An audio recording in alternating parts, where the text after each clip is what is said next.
नमस्ते मित्रों, स्वागत है आपका अपने चैनल एक्जिन टोकेडिया में, जिसमें हम बात करते हैं एक्सपोर्ट इंपोर्ट बिजनेस के बारे में। दोस्तों, प्रीवियस वीडियो में हमने सीखा था पेमेंट टर्म्स के बारे में, open account payment terms, DP payment terms, DA payment terms.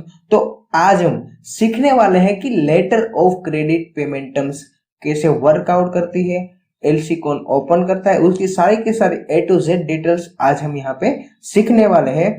दोस्तों, अगर आपने वो पेमेंट टर्म्स का प्रीवियस का वीडियो नहीं देखा है तो देख लीजिए, और आप हमारे चैनल पर नए हो तो चैनल को सब्सक्राइब भी कर लीजिए, ताकि जो भी आने वाले वीडियो की अपडेट है वो आपको मिलती रहे। तो चलिए दोस्तों, ये वीडियो शुरू करते हैं। दोस्तों, लेटर ऑफ क्रेडिट समझने से पहले, उसका चार्ट समझने से पहले उसका बेसिक्स आपको समझना पड़ेगा कि लेटर ऑफ क्रेडिट आखिर है क्या। लेटर ऑफ क्रेडिट यानी कि डॉक्यूमेंट्री क्रेडिट, यानी कि एक जो भी डॉक्यूमेंट्स होते हैं उसके अगेंस्ट आप उसको, जो भी आपका बायर है उसको आप उधार देते हो, उसको कहते हैं letter of credit. Letter of credit ये बोथ ऑफ साइड, यानी कि जो भी एक्सपोर्टर और इंपोर्टर है वो दोनों की साइड से ये सेफ पेमेंट टर्म्स है, लेकिन कौन सी इरिवोकेबल एलसी एट साइड ये दोनों की तरफ से सेफ है। मैं आगे आपको बताऊंगा कि कौन सी सेफ है और कौन सी अनसेफ है। जो भी कुछ भी अगर आपको चेंजेस करना है या फिर आपको कुछ भी डाउट से, वो डायरेक्टली बैंक टू बैंक होगा। आपकी बैंक और जो भी आपका बायर है उसकी बैंक टू बैंक ही सारी की सारी प्रोसीजर और चेंजेस जो भी आपको करना है वो होगा। मैंने आपको वही बोला कि चेंजेस, यहाँ पे एक स्विफ्ट कोड आता है। अगर आपने एडी कोड रजिस्ट्रेशन कर लिया है, ओके, तो वहां पे एक स्विफ्ट कोड होता है। जो स्विफ्ट कोड के माध्यम से आपका जो भी पेमेंट आएगा, वो पेमेंट आपके स्विफ्ट कोड से माध्यम से आएगा। और यहाँ पे जो भी अगर आपको कोई भी चेंजेस करना है तो उसका चार्जेस होता है। वो चार्जेस क्या है, आप वो यहाँ पे फॉरेक्स मैनेजर जो भी है, आप जिस भी बैंक में आपका अकाउंट है उसका चार्जेस क्या है, एलसी का चार्जेस क्या है, जो भी आप एलसी ओपन करोगे या फिर आप जो एलसी आपके पास आएगा एलसी का ड्राफ्ट, तो उसका चार्जेस क्या है, उसकी प्रोसीजर क्या है, आप एक बार फॉरेक्स मैनेजर से आप बातचीत कर लीजिएगा, क्योंकि हर एक बैंक का चार्जेस या उसका स्ट्रक्चर डिफरेंट होता है। अभी बारी आती है कि लेटर ऑफ क्रेडिट के प्रकार कितने हैं, types of letter of credit. Letter of credit के दो प्रकार है, रिवोकेबल एलसी और इरिवोकेबल एलसी। रिवोकेबल एलसी में अब हम यहाँ पे समझते हैं 1 to 1 रिवोकेबल एलसी और इरिवोकेबल एलसी। रिवोकेबल एलसी ये जो भी बायर है, ओके, जो खरीद रहा है उसकी साइड से सेफ रहेगा, क्योंकि पेमेंट उसको करनी है, जो भी खरीद रहा है उसको पेमेंट करनी है। अगर इन फ्यूचर एनी टाइम वो चेंजेस भी कर सकता है, कैंसिल भी कर सकता है, जो भी आपका ऑर्डर है वो। रिवोकेबल एलसी में, अगर इरिवोकेबल एलसी में अगर आप डील करते हो तो उसमें कुछ भी चेंजेस आपको करना है तो चेंजेस भी नहीं होगा और वो 100% सेफ होगा। चेंजेस तो होगा, ऐसा नहीं है कि चेंजेस नहीं होगा, चेंजेस होगा, लेकिन म्यूचुअल अंडरस्टैंडिंग होगी। जो भी एक्सपोर्टर और इंपोर्टर है ओके, दोनों की परमिशन के बगैर उसमें कुछ भी चेंजेस नहीं होता है।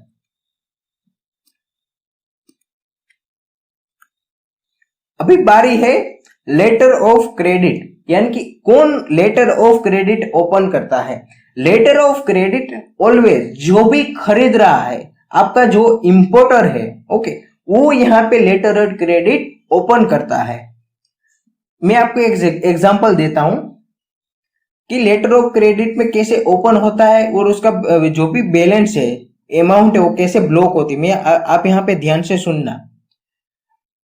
अगर मान के चलो कि आपका जो भी इनवॉइस का वैल्यू है वो 10 लाख रुपीज है, तो आपको जो भी आपका बायर है, आपका खरीददार है, आपका इंपोर्टर है, उसको वहां पे 11 लाख रुपीज वहां पे उसको अमाउंट उसकी ब्लॉक हो जाएगी जिस टाइम वो एलसी ओपन करने जाएगा। क्यों? क्योंकि वहां पे जो भी करेंसी में फ्लक्चुएट आता है, जो भी प्रोडक्ट है उसके प्राइस में अप डाउन होता है, करेंसी में भी अप डाउन होता है, तो उसके वहां पे एक रूल्स है कि जब भी आपकी एलसी ओपन होती है तो 100 टाइम, यानी कि जितना भी अमाउंट है उससे मान के चलो 10% आपका जो भी अमाउंट है वहां पे आपको ब्लॉक हो जाएगा। सिंपल से लैंग्वेज में मैं आपको समझाने की ट्राई करता हूँ। अगर आप कोई लोन अप्लाई करने जाते हो तो जितनी भी आपकी प्रॉपर्टी है या फिर जो भी आपकी चीज के अगेंस्ट आप लोन लेने जा रहे हो तो उसका आपको कितना परसेंट मिलता है? मैक्सिमम से मैक्सिमम 19% और 50%, 60%, 70%, 80% वो आपको उसके अगेंस्ट में पैसा देते हैं। क्यों? क्योंकि अगर इन फ्यूचर वो आपको लोन पे नहीं कर पाए या इन फ्यूचर जो भी उसके रूल्स एंड रेगुलेशन होते हैं तो उसके बाद अगर पे आप नहीं कर पाए तो वो उसके बिहाफ में जो भी आपने चीज वहां पे गिरवी रखे, जो भी चीज के अगेंस्ट आपने लोन लिया है उसको बेच के तो जो भी बैंक का पैसा है, जो भी अमाउंट है वो रिकवर कर सके। ये वैसे ही ये एलसी में यहाँ पे मोस्ट इंपोर्टेंट जो भी अभी मैं बात बोल रहा हूं वो मोस्ट इंपोर्टेंट है, ध्यान से वो बात सुनिए। एलसी का ड्राफ्ट, जब भी आपका एलसी कंफर्म होता है, आपकी ये कंफर्म हो जाता है कि हम लोग इरेवोकेबल एलसी एट साइड में डील करेंगे, तो आपके बैंक को एक एलसी का ड्राफ्ट रिसीव होता है।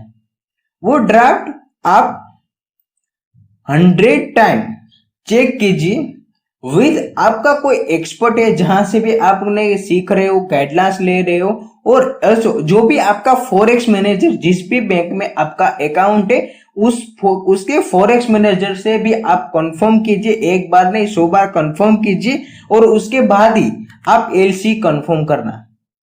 ये क्रिटिकल चीज है।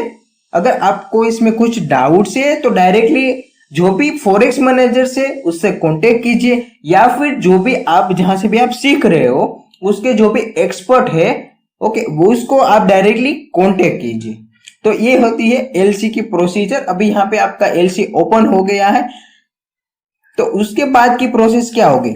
उसके बाद की प्रोसेस प्रीवियस वीडियो में जो भी हमने सीखा था डीएडीपी एलसी पेमेंट टर्म्स वही सेम टू सेम है, फिर भी मैं यहाँ पे आपको समझा रहा हूं कि एलसी पेमेंट टर्म्स कैसे वर्कआउट करती है, उसका फ्लो चार्ट कैसा है।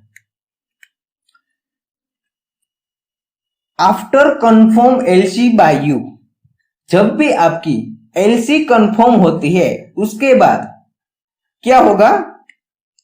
एक्सपोर्टर जो है उसको गुड्स सेंड करने होंगे। गुड्स सेंड होगा तो एक्सपोर्टर के बैंक, जो भी एक्सपोर्टर की बैंक है उसको, जो भी एक्सपोर्टर है जो भी माल बेच रहा है उसको सारे का सारा डॉक्यूमेंट उसको दे देना है, और एक्सपोर्टर की बैंक इंपोर्टर की बैंक को डॉक्यूमेंट सेंड कर देंगी। इंपोर्टर की बैंक जो भी इंपोर्टर है उसको डॉक्यूमेंट जिस भी पेमेंट पे, अगर आपने इरेवोकेबल एलसी एट साइड में पेमेंट किया है तो डायरेक्टली आपका बैंक के अकाउंट, आपका जो भी एक्सपोर्टर की बैंक है उसके बैंक के अकाउंट में उसका पैसा, उसके जो भी रूल्स एंड रेगुलेशंस है, जो भी उसका साइकिल्स है उसके बिहाफ में उसको पेमेंट रिसीव हो जाएगा। और उसके बाद जो भी डॉक्यूमेंट्स है वो डायरेक्टली इंपोर्टर को सेंड कर दिए जाएंगे और वहां से डायरेक्टली आपका पेमेंट का जो भी रिसीव है वो आपको पेमेंट वहां से मिल जाएगा। जो भी सेम टू सेम है, इसमें कोई कॉम्प्लिकेटेड नहीं है। दोस्तों अगर आपको ये वीडियो कैसा लगा है तो कमेंट बॉक्स में कमेंट कीजिए इस वीडियो में आपको क्या सीखने को मिला है। और अगर आपने हमारे चैनल को सब्सक्राइब नहीं किया है तो सब्सक्राइब कर लीजिए और बेल आइकन को प्रेस कर लीजिए ताकि जो भी आने वाली वीडियो की अपडेट है वो आपको मिलती रहे। तो नमस्ते दोस्तों, धन्यवाद, जय हिंद।